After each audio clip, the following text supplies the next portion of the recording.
Hello everyone, welcome back to another episode of Technologyglance. Today in this video, I'm going to guide you through how you can disable gesture operation on PLAYit.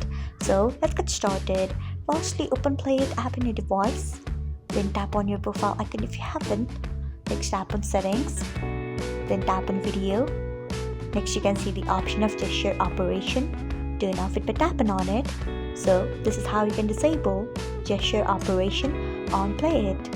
Thanks for watching. If you found this guide helpful, we would love it if you hit the thumbs up button below.